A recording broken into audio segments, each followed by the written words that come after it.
Hey, what's going on, everybody? How you doing out there, kings and queens? Everyone, Culture Kings is in the building. Ronald Smith, DJ Ronnie Ron, Dorian, William Stokes, Ron Stop. What's up, fellas? How y'all doing? Yeah. Good. What's good? Great. Doing great. Life is good, man. Praise the Lord. Feeling royal today. Feeling royal. All right. Good. Royal. All right. Yes, hey. Well, we're here for the Royal Rhetoric. Yes, we are. And I want you to join in on the conversation. Want to thank those who have who have been supporting us, and we got some great things coming for us, Culture Kings Media, and I pray that you all are being safe out there and things like that. All right, fellas, we got anything? Real quick. Out there, kings and queens. Everyone. Yo, Ron Stop got some little video popping off on the internet. Yeah, with the music on the background. He's talking about praying or something like that. He got a little something. I mean, I don't be paying attention. You know, I don't be paying attention to like what dudes be putting out there on the internet. Yeah, but appreciate the plug, bro. if you're looking for something that ain't gonna if you're looking for something that's gonna inspire you, like yo, check him out. Breath Prayers. It's on Facebook. It's on his IG. Yeah. Where else, man? YouTube. The videos like it's on all formats, and you can stream it on any formats as well. Spotify, whatever. Word. So like, and yo, peace to the man himself, Bizop, for dropping gems on that too. Yeah. Brother. So yeah, man. But yo, I mean, like you ain't nobody really gotta watch it though. But like, if you don't got nothing to do, all right, enough. Cut. I'll let him. You know, let him know that you marketing, man. Run, mute his mic. Okay, I know, right? Hey, Breath Prayers, go ahead on. Hey, stream it on all streaming platforms. All right, Breath Prayers. My man Ron Stop featuring the late Bizop. Man, you will be blessed on there. And I'm sorry I didn't. Next time I'm have a photo for it and things, but I'll go and stream it. What else we got? Anybody? Anything else? Yo, just and also too, just continue to think about, continue to say Breonna Taylor's name. I like that. If we can, we can continue to not only say her name, but bring justice to that situation. Right. Yeah. Yes. Yeah. Definitely. Okay. Yes, for sure. All right. Well, without further ado, again, this is Culture Kings Media, Culture Kings Royal Rhetoric. This is what we do on Sundays. Thank y'all so much for joining us. Spread this out.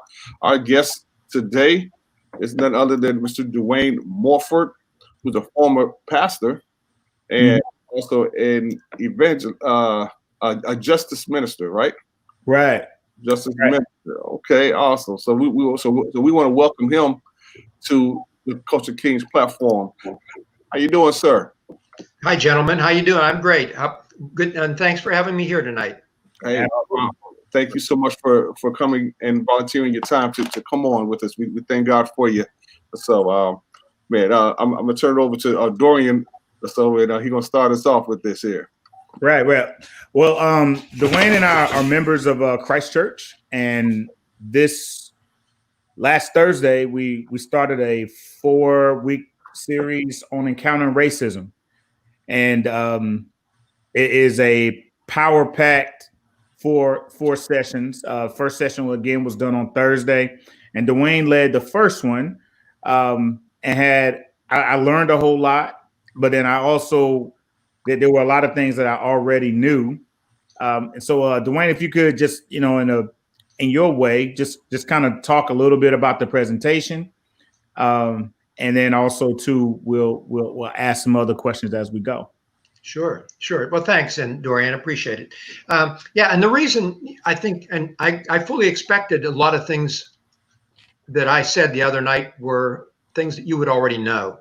And the reason is, of the 4 sessions our church is doing, the reason I did the first one was because our church is primarily a white middle-class church.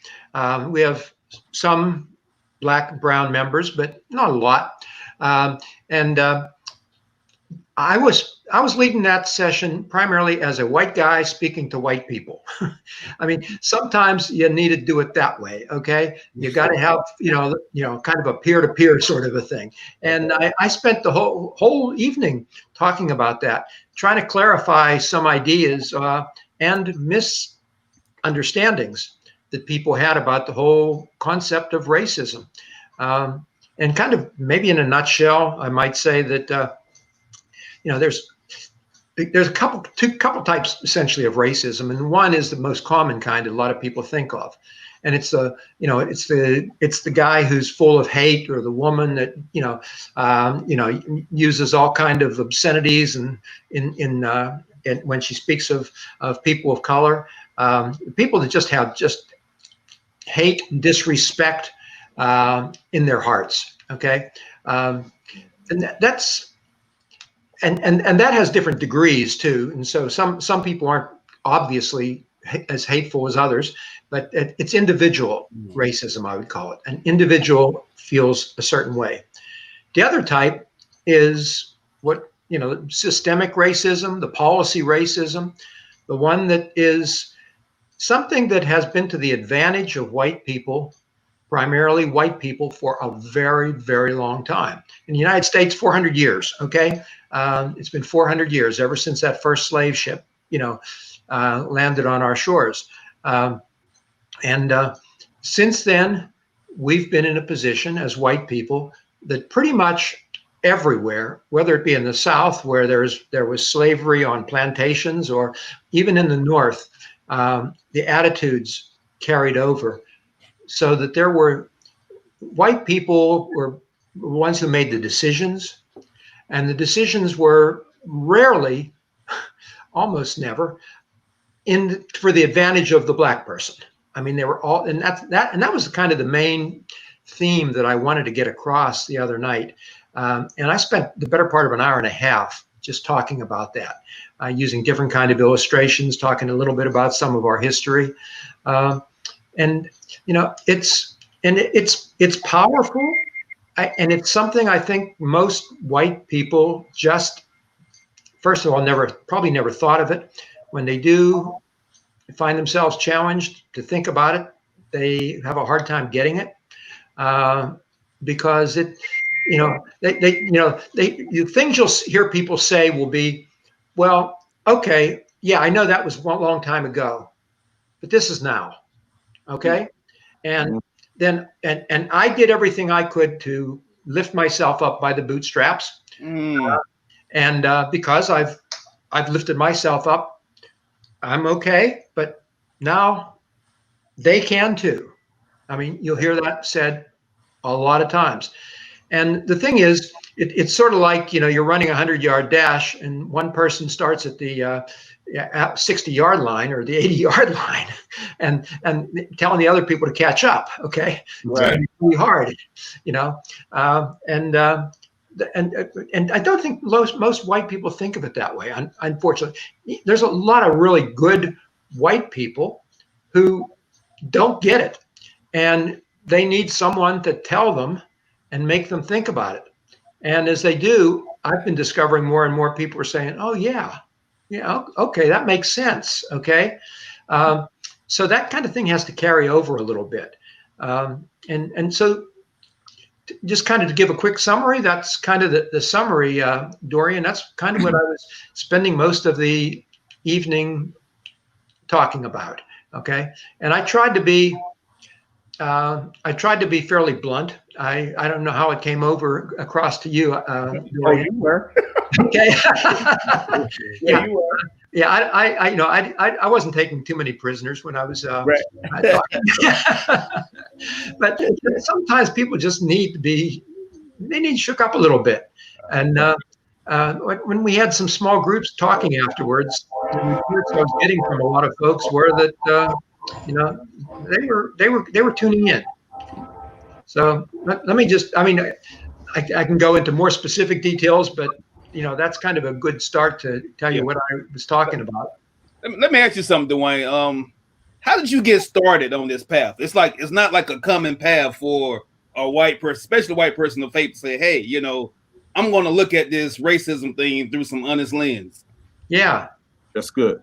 Well, that's a good question, and quite frankly, I mean, like, I'm an old guy, okay? So I came out of in the 1950s, okay? I can go back that far into my memory. I'm 73, so I was born in 46. Wow, you look great. Yeah, well, thank you very much. Running a little bit in the morning and not eating so much has helped. Yeah. I grew up in Pittsburgh area, outside of the city of Pittsburgh, which is a very white area, okay? White European area. Mm. And so racism wasn't a big item on my plate for most of my growing up years.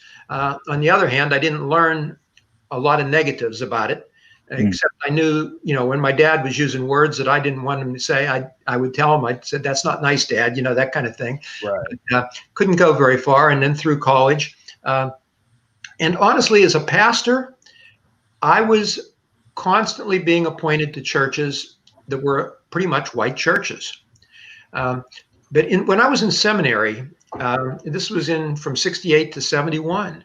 That was a time of a lot of turmoil in the United States. It was right after the time Dr. King was assassinated, and there was a Vietnam War going on, and I started asking the kind of questions that I think a lot of people should be asking about. Where's my place in all this? What's right? What's wrong? I mean, those are just they should be, I think, for most people, basic questions, and the questions we all ask. So I started, there was an anti-war effort going on. There were still some marches going on, and I started participating in those. And that was kind of where it got started.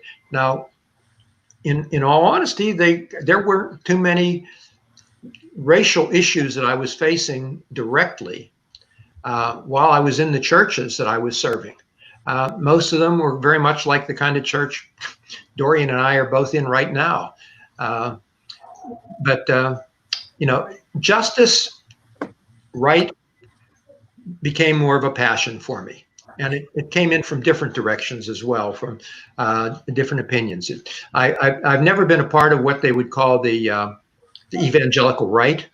I was always a part of what we'd call the mainstream kind of churches in Methodism, which is sometimes pretty much just sometimes non-committed to anything. Hey, look, Duane, I got a question here I want to ask you about, because you were talking about evangelicals or so. Why is it the white evangelicals thought towards racism as being divisive so prevailing in Black and white faith communities? Mm-hmm. That's a great question, and I'm not sure I've got the definitive answer, but I can back up. Let's back up 2,000 years real quickly. Okay, that's a long way back, and in the first about 3 centuries of Christianity, what it meant. What it meant to be a Christian was to be somebody who would try to follow Jesus.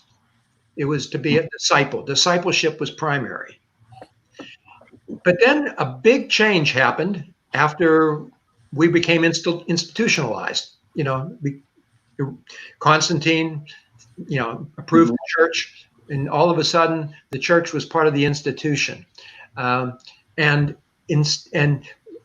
for a long time there was a thinking that we were a part of something bigger than ourselves. Mm-hmm. Out of what has become the Protestant religion, and I'm certainly part of that Protestant faith, has come the idea of individuality. Mm-hmm. That we're a lot of individuals, and instead of one body. That really has hurt. That has hurt the faith community, I think, dramatically. Let me, as an illustration. Let me talk, I think the COVID thing is a good illustration. We have family that live in Thailand, And we have a son who lives over there with a family, and they're missionaries. And when COVID first started, it went right into Thailand right away. And the people of Thailand said, we got to stop this. And so they closed the borders and said, everybody's got to wear a mask. And, everybody wore a mask because they think of themselves culturally as a society, as a people. Mm. When they said that in the United States, we didn't think of ourselves as a culture and as a people. We thought ourselves we're 300 million individuals. And everyone's got to make up their own mind individually. Okay, how that affects Christianity is a lot of evangelical Christianity today works that way. We think of ourselves just as individuals, and we're not part of something bigger than ourselves with a common cause. And I think that's part of that. I think the answer to that question of yours about the divisiveness in the evangelical church. They think the government ought to be out there solving problems. They think individuals ought to, take care of their own religion with Jesus, and never the two should meet. And Wow. we can be a part of something bigger than ourselves. Okay? Right. And it shouldn't be an either or. Right. So Duane, we had a question from one of our viewers, and it actually goes along with what you presented in your first session. So the question is, what is the difference between being prejudiced and being racist? And I'm going to lead the witness just a little bit, and I wanted you to use the analogy of or the example of Paul and his bias towards the people of Crete. Ah, yeah. Well, yeah, I'm glad you were listening. Well, there's for all time, people have had prejudices against other people. And the prejudice is usually born out of things they've been taught and told, not necessarily something they've experienced. And there's that passage in the Bible where the Apostle Paul speaks about Crete, which is an island out in the Mediterranean Sea, and there's a whole people there. It's a nation. And it says, all Cretans are liars. All Cretans are lazy.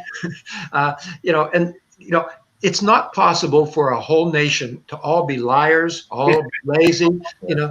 That's a prejudice against the whole nation. Okay, that's a national prejudice. Racism kind of narrows things down a little bit to a specific group within that. It can be against people of a certain color, like it is in certainly America. But it also, there's some racism right now going on against Chinese too. I think that's definitely a form of racism. And we're seeing it, unfortunately, in our country. So yeah, I think that's one of the differences. And we need to learn how to become anti-racist a little more, instead of this just living with it. And we do a lot of that. And I think white people do a lot of that too. And Dorian, that's another thing I was telling people the other day. White people don't challenge one another like we should. And we pretend that if someone's being racist and we're with them, well, they get away with it. Mm-hmm. They get away with it all too easily. And we need to start calling them on it. And real quickly, Dorian, I told the story of a time I was, as a pastor, I was in a funeral lead car on the way to a funeral. And the man who was driving was the funeral director, and we were talking, and he said, I'm going to tell you a joke. He said it was really funny. And then he paused and he said, well, it's a little racist. You don't mind though, do you? And he was a member of my church. And my first thought was, man, don't you listen on a Sunday morning ever? Why would you ask me that question? That's one of the first things I wanted to say. But then I told him, no, I didn't want to hear his joke and about racism. And he would not have said that, except for the fact that I was white. And no matter what I said from the pulpit, when you had two white guys together, Mhm. he just presumed that he was safe and he could say what he wanted to. And Right. You know, and Duane, one of the caveat to what you're saying is that we as Black people, we also have to call people who look like us out too. It's important that we begin more and have better dialogue and accountability towards being deaf, towards hearing things about stuff that is broad. So like the bias or the prejudice. Yeah. And then the second thing is, which is primary to me, is the allowance of using the N word to where it's so common that even in repeating or hearing it, it's in a song, it's in a movie, and it becomes so commonplace, but the offense is still there. Because I can't be mad at the person who uses it. Who I'm really upset with is the person who co-signed it, who allowed you or the other person to say it. Right. And so we also have to do better in those circles, and that's just surface. You know, that's not like a root issue, because like the root issue is that there's an embracing of a lot of things that we have as a society, and then also as Black people that we hold to as being valuable, but it's hurting us in regards to progress. Yeah, I and it works the other way around too, from the white side as well. You know, we hurt ourselves by our dishonesty toward one another. Sometimes you do someone a favor by telling the truth. Okay, just tell them the truth. Say this is not right. Okay, and I mean, you know, my mother taught me that, tell the truth. I mean, you know, it seems like it's still good advice to this day. Right. Right. So now when you talked about the parents, within the session, we watched this video from Dr. Robin DiAngelo. Yeah. And her teaching is about deconstructing white privilege. And she gave a lot of she gave a lot of examples of like white people's like inability to be able to see themselves as being racist. And again, a lot of the things that she mentioned, like, you know, it was I seen that already, you know, so it wasn't news to me. But if you could, I would like for you to. Hey, Dorian, hold on one second. Let's have him answer this question from Carlos. It says, in this climate, have you been prejudged to be racist just because you're white? By whom? I guess assuming maybe the Black people. I guess. Yeah. That don't know. I don't know. I don't know that I'm being prejudged to be racist because I'm white. It might be the case, and that's probably a really good question, actually. That's why I'm asking by whom. It might be that I just using the example I just used a minute ago about with the funeral director. I'm at least prejudged to be accepting of racism, whether or not I'm going to be at least not a blatant racist, but I'm accepting of racism. Because in a way, I am racist. I mean, in the systemic way, I'm very much racist because I'm somebody who's taken advantage. Couldn't help it, but I've taken advantage of privilege over the years. I mean, I probably got into college because I was white. There weren't too many blacks in my college. Things like that. You know, there is a racism that is a systemic racism. If I wanted to buy a house, I can buy a house wherever I want to buy a house, and I participate in the racial issue and the racial dilemma. So if you know, I think, and that's part of the story. That kind of, in one way, makes me a racist because I'm one of a class of racists. Now, that's why I was making the distinction at the beginning. Am I someone who goes around telling racist jokes? No, I don't. Okay. I don't go around, you know, trying to say nasty things to people or anything that would be hateful toward a person of another race, or at least I try not to anyway. And if I am aware of it, I will certainly do what I can to clean up what I've said and apologize if I ever said anything that was improper. So Does Mr. that make sense? let me jump in here for a second. Yeah. So what I'm kind of hearing you saying is that you sort of inherited racism. You receive privilege that you really don't have, you really can't control. So there's certain things that you take advantage of that it doesn't have anything to do with hate. It just has to do with the power and the systems in place. But my question is, like, how can we bring balance to that? How can that change? What type of things need to be done in order to sort of bring this to a more level, balanced playing field? Yeah. Well, you're exactly right in what you're talking about there. And I am, because I've participated and I've taken advantage.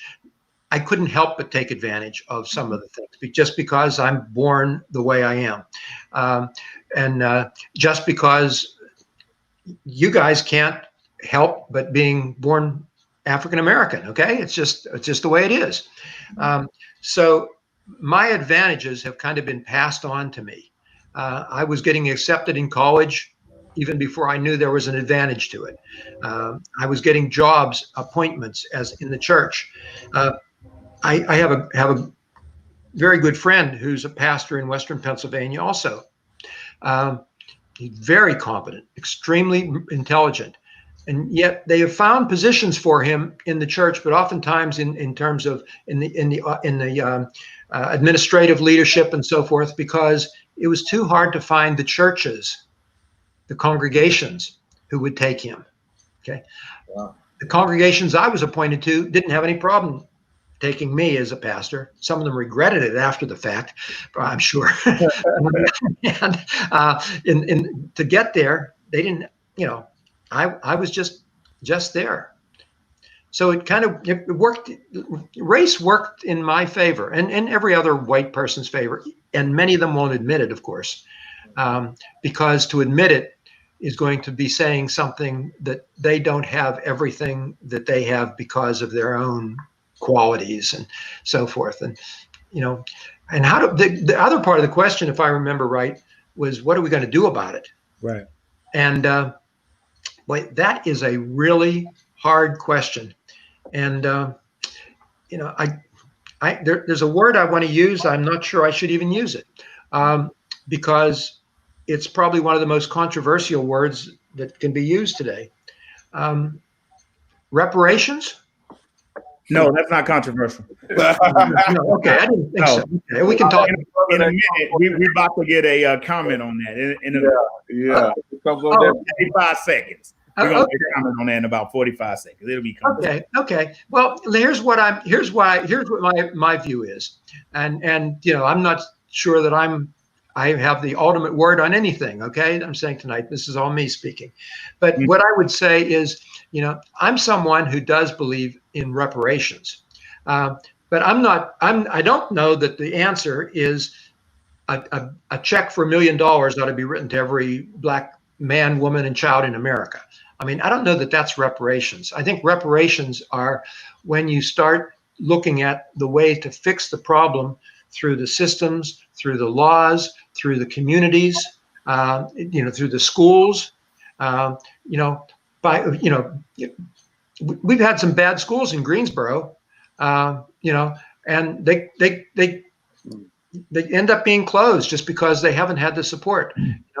Reparations goes into fixing the system that way. And I think that would be a very effective way of doing it. And the government could have a big part in doing it. That's, like I said, that's my view.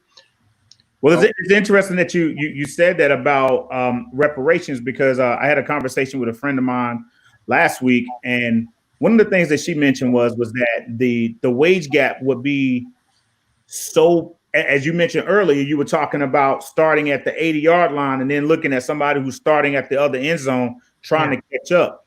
Our monies in regards, and also understanding of money is so far apart.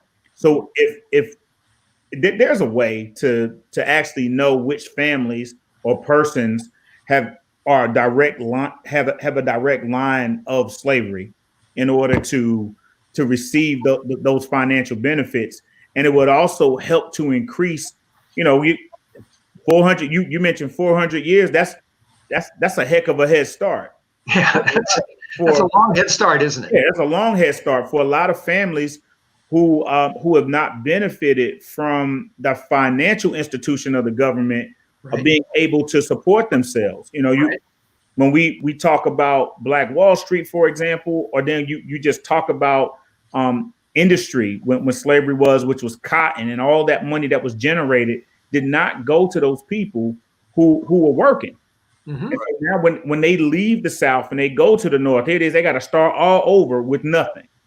And, and one of the consequences of that is, even to this day, if when they take these national figures on the average wealth of a white person versus the wealth of a Black person, the white people make more money on the average, okay, which means they have and the Blacks have less, and because of that, when you have less, you don't have as much to be able to save or to invest, and so the white people retire and have a nice place, and a Black person doesn't get that bonus of retirement, and simple things like that makes a huge difference across the whole culture. Hey, let's get into this question right here. Anthony Bell says, do you think white society will try to take advantage of the laws to help minorities in America that they fought against when they became the minority? When they become the minority. Oh, excuse me. Yeah, when they become the minority. Thanks. Saying is white. Let me get that again. Do you think white society take advantage of the laws to help minorities?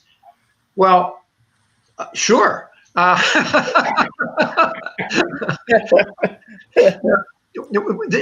called the world. We live in this world, okay? Right.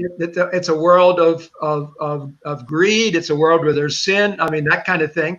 And there is no such thing as a fail-safe anything. I mean, you're always going to have someone who's going to want to take advantage of something.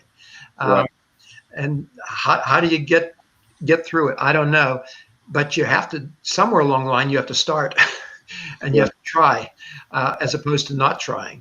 Denny says, so benefiting from white privilege makes one a racist by default? Well, yes, to one degree. Wow. Absolutely. To that systemic degree. There's a systemic racism around America.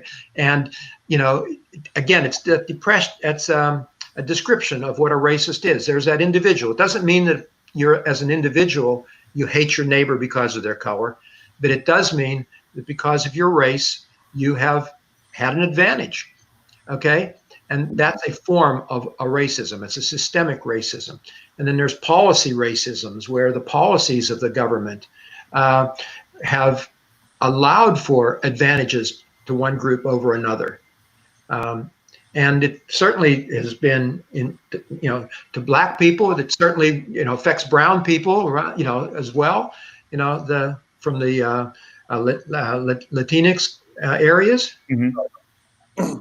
Yeah, I think one of the reasons too is like, okay, yes, Black people make less than white people, but also I see as far as with the media markets a lot of like products and entertainment towards Black folks because we're the biggest spenders, and so besides us making less money, we're going to spend more, and then we don't have enough money to do other things, which is like I kind of see that as an issue.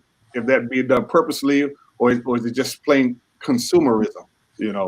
Because it's being marketed to capitalism. Capitalism, you think? Yeah. I'm not. I guess I wasn't aware that you say Black folks spend more. Oh yeah. Yes. Yeah. Yeah. I'm not aware of that. Yeah. And when we say spend more, it's not like someone overcharging us or anything. It's just that there's sometimes it's, and I'm gonna preface this by saying, like, sometimes there's a lifestyle that is presented through media that gives a lot of people an idea that this is going to be a defining thing for them, whether it's shoes, a bag, clothes, a car, and not so much about like the truly valuable things such as a house, Right. or having savings, or like stocks and those kind of things. So that's what we say by spending more, because we know, like right now, like just being real simple, sneakers and shoes are a really big commodity right now. Yeah. But Black people, for the most part, will always have a pair of sneakers. Mm-hmm. And we see pairs of sneakers that sell one pair for at least on a minimum like $300. Right. So like but we'll find a way to spend that. You know what I mean? But we got school coming up, and we need that high-speed Wi-Fi. Like I heard Ron talk about that. I think it was Carlos. Like, look, you can spend $300 on a pair of sneakers, but you need to make sure you got that high-speed internet, because you're gonna be schooling at home this school year. So let's make a better choice. Yeah. Right. I want to I also touch on that. Oh, go ahead.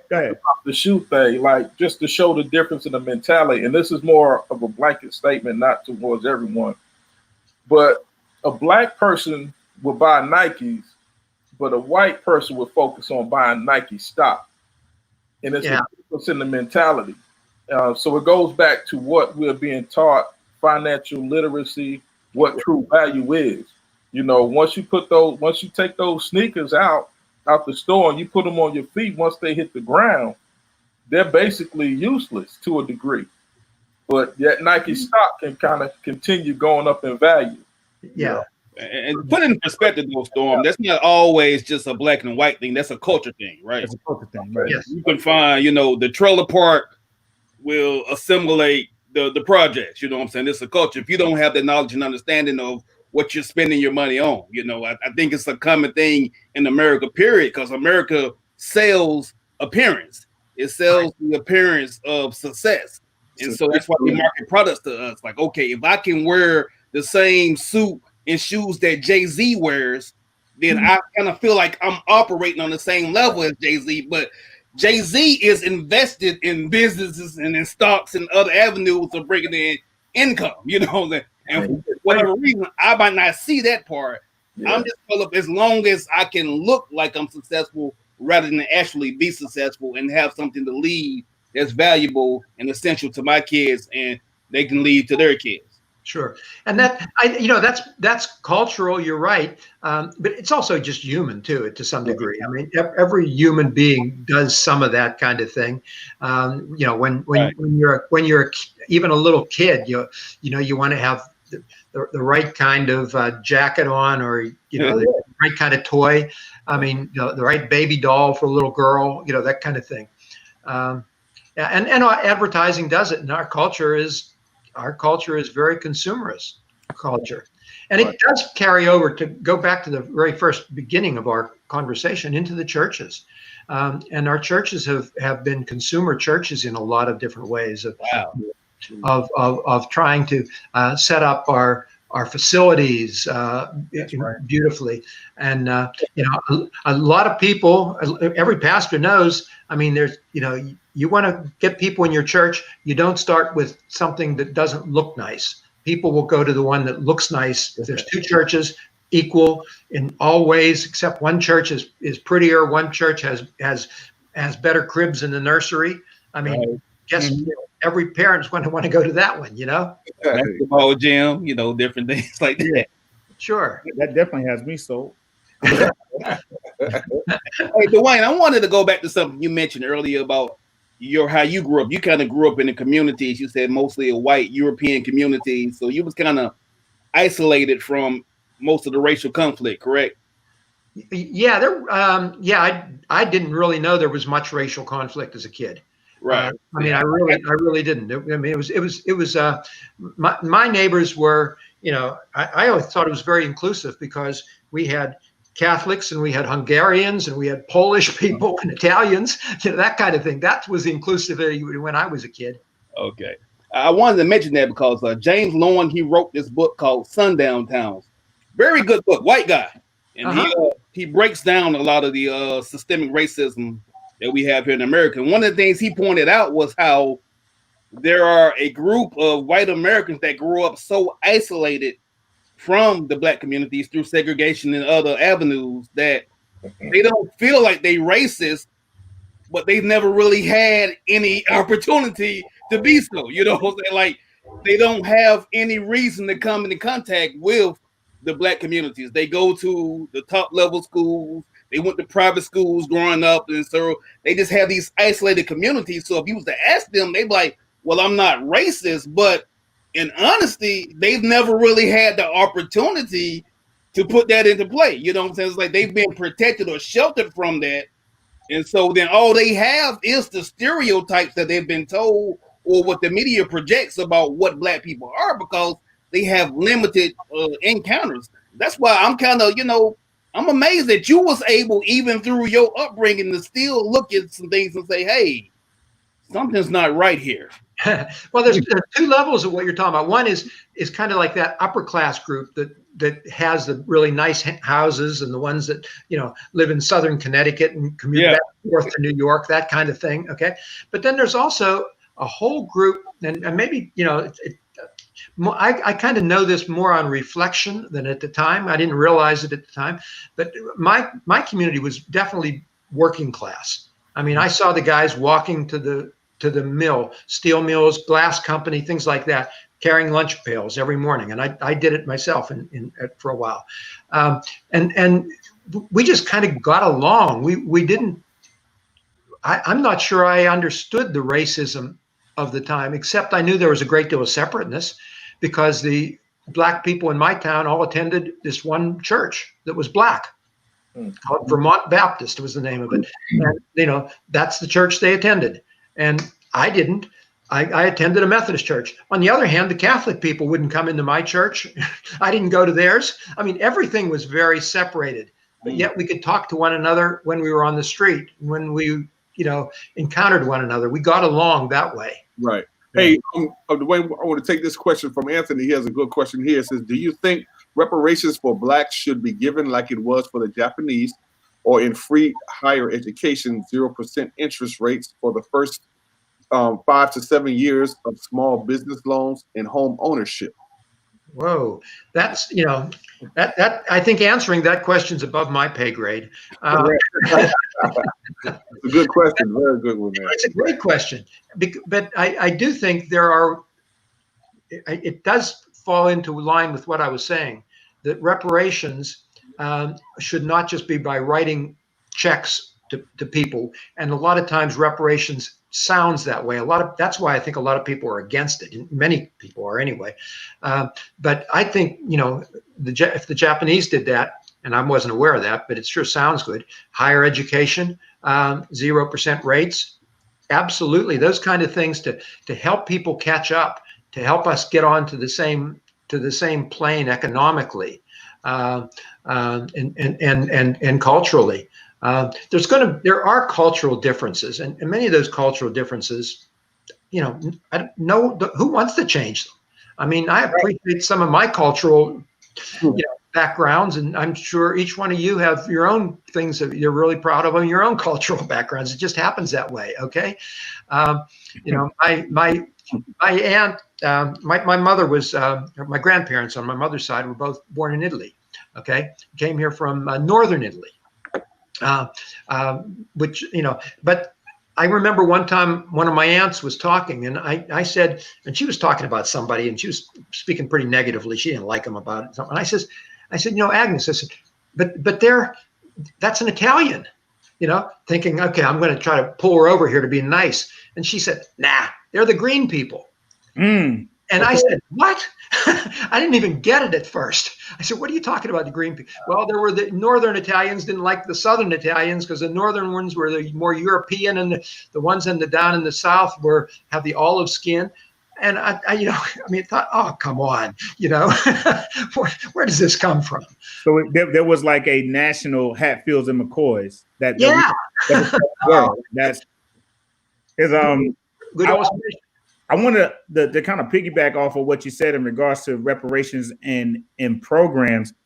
One of the I definitely think there's a balance, one, in paying people or individuals money, but then like the reason why I lean towards that more now, and this is not an original thought, so I definitely want to give credit to Delzora Davis Abel, who gave me this last week, because it just sounds smart. All right, so continuing.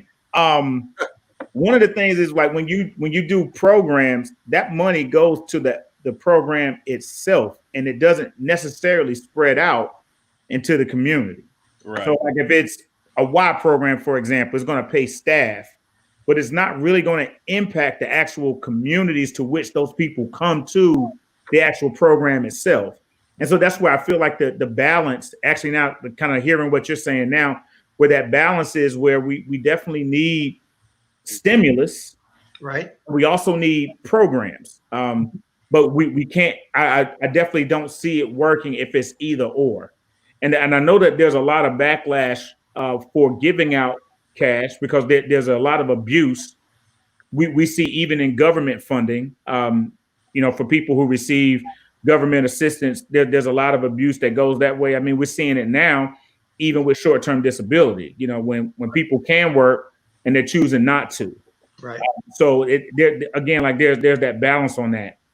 The other thing is that when you talked about the isolation, like when Ron Stott was talking about isolation, we also learned in your session, especially from D'Angelo's presentation, that separation causes bias. Mm-hmm. And it's that part of where when you don't interact with anyone, when you don't encounter someone who is different from you, your bias then kind of lends itself to it being true. Mm-hmm. And so when we really get down to the roots of it, it's like we really do need more opportunities to be connected, which is, I think that's one of the great things too about church now, is that we starting to have more multicultural members in the pews. Is not so isolated, even though it is, again, culturally. But thank God for the people who were visionaries that were more inclusive in thought when they were talking about the gospel. Like they envisioned more people that didn't necessarily look like them. And so now you're starting to see a new culture kind of spring up from that. And it's not so much about a question. This is just more of my own observation, because one of our the tenets of like the sessions themselves is encountering racism, and it is in the church. Yeah. And one of the ongoing consequences of slavery is the separation on Sunday mornings. Right. And it happened partly because of go back to that. Wait a minute. You got to go back to that. You got to say that again. You got to say that again. Well, it is. It's definitely a consequence of slavery, the separation, because the black people were not allowed in the same churches with the white people. Right. So when the blacks would worship together, the slaves and the slave gatherings worship together, they began to develop a different style of worship rather than what the Protestants were doing at that time, certainly, which tended to be, from a lot of the Scotch and English Anglican, where you got to sit real still and read the prayers out of a prayer book. I mean, all of a sudden there was liveliness and there was life. And there was energy coming on the surface. Okay? Speak on it, Duane. Speak on it. Well, that's the way it developed in the first place. It came out of slavery.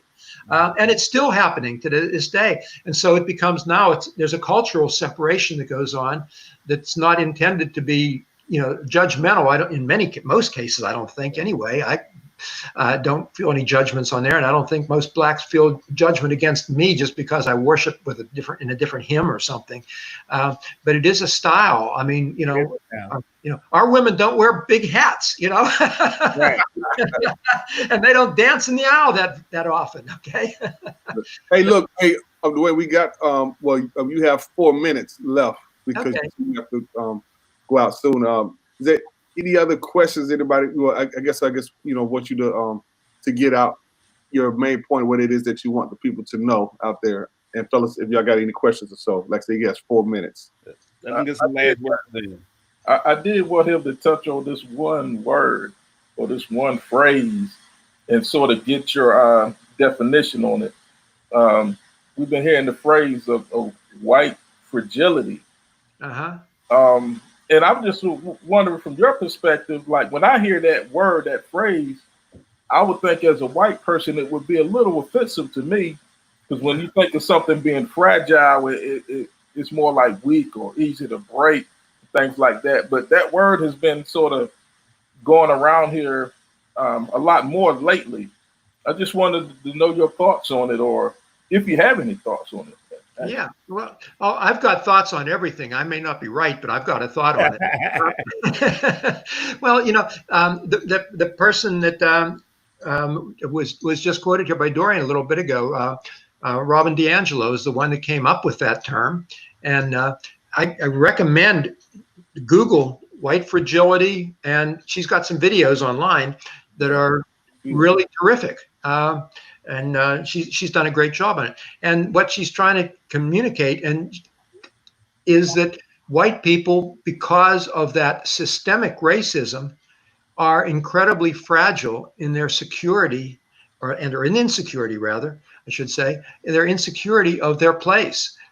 Because the fragility comes in the fact that we continue to believe that we have done everything we can to get ourselves to where we are.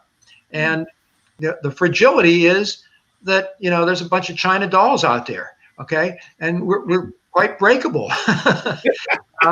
And we don't want to admit it. And if we don't admit it, well then, or if we deny it especially, then we can protect ourselves from our fragility. Wow. So that's where it comes about, I think, or at least that's how I understand it.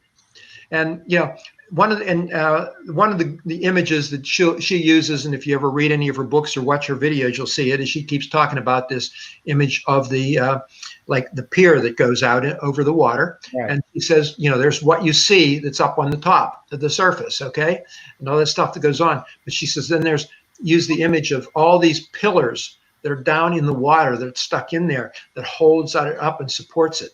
And the fragility will also come if we start messing with some of these pillars that have held up our racism. Then that pier is no longer the safe place. Right. We're afraid we're going to fall in the water. Yeah. So that's where that term comes from. And I only heard it, I don't know, a year ago or so. She wrote the book 2 years ago, I guess. I said, well, that makes sense to me. Awesome. All right. Terrence says, I love the platform and how this man of God speaks honestly as a white man without making strong generalizations on behalf of the white and black races. Awesome discussion. All right. Praise God. That's my man. Terrence, man. Big shout out to Terrence. Thanks for chopping in with us today, bro. Appreciate it.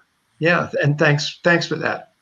Definitely. So, I'm excited about the show that you guys do. And, the conversation. We gotta have you back.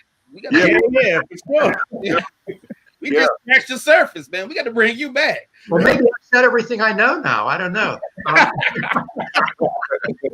But you know what? I really like that idea when one person put up about the Japanese. And, one of the ways, if you can raise people up in terms of their income and their wealth and education, it helps people get along better. I mean, let's face it, as long as there are some differences, people are going to try to point out differences. Right. But I don't know that we're ever going to be able to get rid of it all, because we're all human and we're all fragile and we're all sinful. So we fail that way. Right. But I think we're moving. I think we've made progress over the years. I mean, we've been witnessing some of the stories of progress just in the last few days, when we're talking about John Lewis and C.T. Vivian and people like that who have passed away, and their stories are being told to people that haven't heard them before. Yeah, definitely. Hey, well, look, it's 6:55. Like I said, I know that you have to go. We want to thank you so much for being on, and yes, we definitely want to have you back on here again. I believe it's all about being intentional and having conversations like this. You know what I'm saying? That's going to help us heal and even bring about change. Well, thank you very much for inviting me. I definitely appreciate it, and I enjoy the conversations too, and fully understanding that I do not have answers, but I got lots of opinions. And opinions are like noses; everybody has one, So, and I've got a big one right here. Well, thank you very much. Awesome. Duane, we'll talk to you soon, man. Continue to be blessed, man. And also continue to pursue purpose with passion, bro. Okay. We'll talk to you later on, Dorian. All right. Thanks. God bless. And Later, bro. wow. Awesome dialogue discussion right there. Hey, I was just thinking, you know what? Since we talk about this and all this, go ahead. Before you throw that right, Ross, I wanted to hey, remember we went to Tennessee, man, and we met the young guy, white guy. Like the show when we was talking about that separation, a group of people who like haven't had the experience to be around black people. Right. But when he was telling us about he lived in this town in Washington, and there was only one black person in this town, and he referred to him as the older black gentleman. Okay. But he was just a good guy, but he never been around black people, man. And I thought that was interesting. And this was just a few years ago, man. Right. I just it has an impact about that, Yeah, it has an impact, man. Yeah, because even within our chat, like when we were doing the Zoom meeting last on Thursday, there were conversations within the chat that was saying, if you're in Antarctica where there's no black people, does that automatically make you a racist? If you've never been around anyone that doesn't look like you. Right. Hey, man, again, we were definitely making progress with shows like this and having discussions. And I think it, like I say, it sets you up though to lean towards the stereotypes rather than, assessing someone for their value and their true worth, you know what I'm saying? Because if I don't come in contact with white people per se, you know what I'm saying, then I've met that perspective, a brother grew up in I think Jamaica, Queens or whatever. He's like, he didn't have to go outside his community for anything. So when he came down south, that was his first time having contact with just white people on the regular, and it was just blowing his mind. He was like, I heard about him, I saw him on TV, but he was like, wow, like right up here. Like, yeah, man, that's welcome to the South.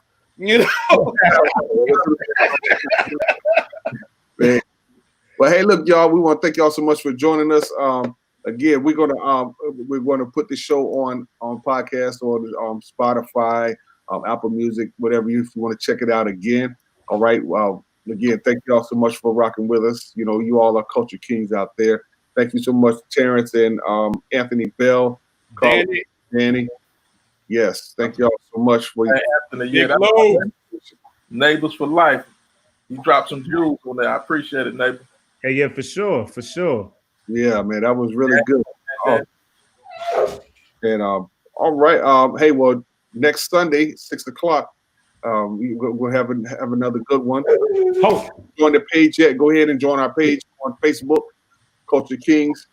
All right, media and you still going to take us out on that breath press, though, right? Oh well, all right. Hey. I mean, y'all were talking, so I figure, all right.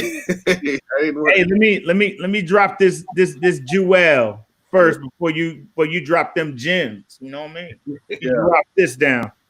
This is from Thomas Jefferson. Nothing is more certainly written in the book of fate than that these people are to be free.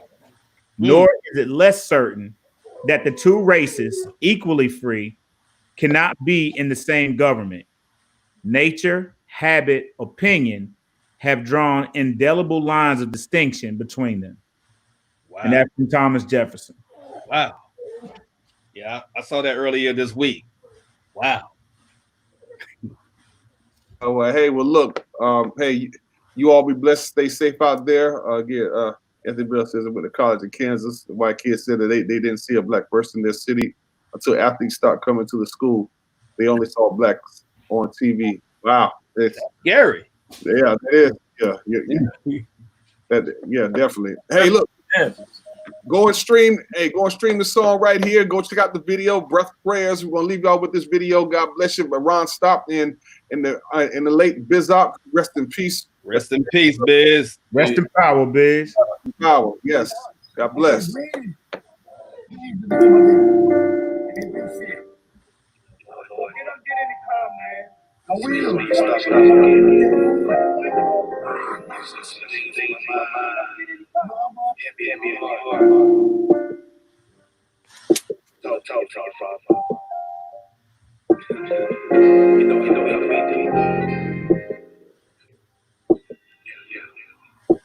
It was late in the winter on a summer kind of day. I was caught up in my feelings, feeling some kind of way. Took my eyes off the cross, didn't have the mind to pray. I was feeling kind of lost and I couldn't find my way. Wasn't questioning salvation, now I knew I was saved. I was on my Monica. It was one of those things that we all go through when exposed to pain. If you're trying to grow me, Lord, I need more than rain. At least that's what I think. But what do I know? When you found me, I was bust up, off liquor and blow.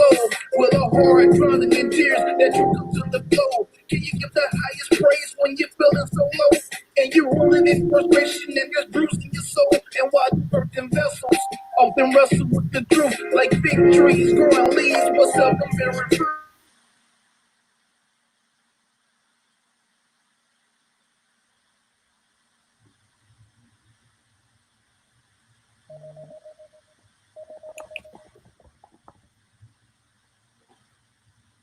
Y'all still hearing it? Nah, I think it dropped out on my end. Okay. Oh, my bad.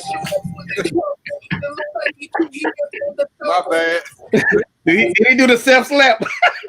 Your word just to find us out there, treaters won't recognize the same word proclaims that we equal. My status ain't complicated. Actually, it's kind of basic. There are some who share the faith, but they are slowly racist. See what happens when knowledge is merged with faith, and the need to understand is urgent case. I have questions of all race and the Ferguson case. The acquittal was Zimmerman, where murder was the case, and how did the history of my people get erased? The truth behind wars, the proof of dinosaurs. What's our link to the moors? It's still wrong to explore. Search my Bible for answers, but I'm longing for more. See, these are the times I feel alone at the door, which is open like my mind, and I'm hoping that I find at the end of this road I'm still connected to the vine.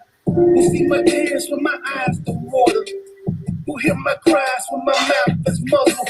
Everyday struggle. If you ready, show up when there's trouble. Then Lord, I need you here on the double. You see my tears when my eyes to water. Who hear my cries when my mouth is muzzled? Everyday struggle. If you really show up when there's trouble, then Lord, I need you here on the double. Time and again, is it payment for sin? Or is it just an evil, wicked world that we live in? From the cover, from the hate cover zone, fight out of love. That means a will for trouble, intentional and so I leave a man in rough. Enemy violating my soul to depths he don't know. Lord, it's hard to let it go into justice. They say no from the beginning. It's been so, and it lasts the deal we used to so. Gotta decide to learn, but some things we don't wanna know. Just roll with the wind, blow, take the truth and tell the show. And Obama's in the White House, we the press no more. We can read our president Biden from the light of our past. If God don't intervene, we ain't gonna last. We acquainted with grief. Our people of sorrow, but we trust in our God that there's a better tomorrow. He's our hope for tomorrow. He's the light that we follow. Out of darkness of despair to the throne of follow. No longer navigate the endless corridors, only to find locked doors. And now the world is yours with no concern whether we Jews, Gentiles, or Moors. One love from the peace of shores. Yeah. One love from the peaceful shores.